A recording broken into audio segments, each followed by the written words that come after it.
วลายหญิงสาย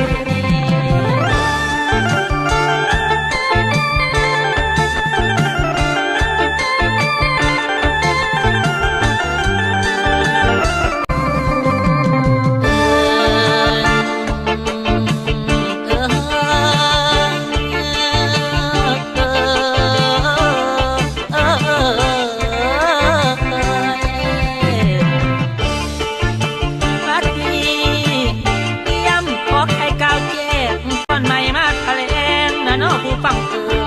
ยแฝงเป็นตนสีพันโดนสู่ฟังโคคือดังเนียมจากเขาจำปาถือตาเส้นส่วนพวกพี่น้องฟังแล้วไม่เอาคอเมียนวางจำป่าเบยบ้านแย้มไปเล่มโกศลาแขวงจำปาลายนาอาสาตั้งต่อยพี่สาธุมีอยู่แดนนี้ห้าวิประเทศศาสตร์หมดทั้งยาพี่น้องแต่คงปั๊มป่าป่าเมาซับพ่อแม่เขตน้ำด้านแดนจำปาสักมีวัตถุแต่หักสง่างามบุญคน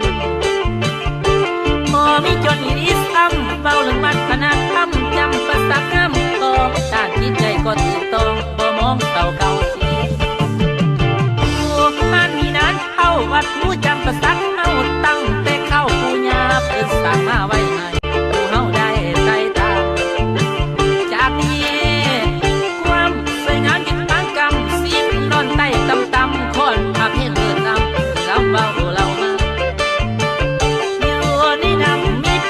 อยู่ในน้ำมีเขาพี่น้องจำปาสักเข้าหมดทั้งเขาทั้งเป็นขบวนหอหุ่มซุ้มเสือเผาลา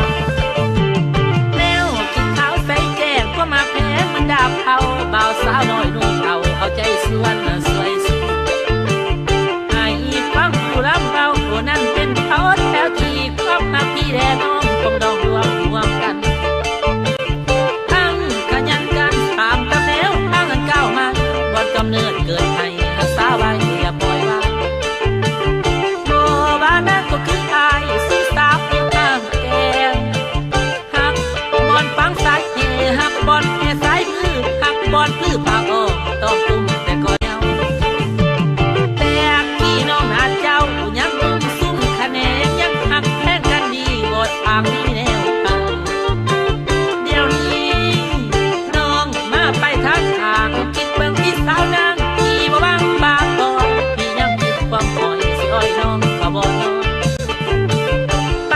ทางดอนก็ยังได้ปากจิตใจสดฟองสองตาเต็มหน้าน้องอีกทางบ่ป่าว่างหลบเดินน้องบ่อนมันเป็นสักห้องป้องน้ำตั้งแต่เก่าดอนลูกผู้เอาเป้าสิมาเทือนทางทางหัวใจนั้นก็ยังบางหัวใจใส่ก็ยังบางมันบ่ต่างสับสนสีทานิเอาคนบทต่างวนบ้านให้เป็นพื้นคุณธรรมสืบปฏิบัติธรรมจำภาษาใต้ตำโคตรพัง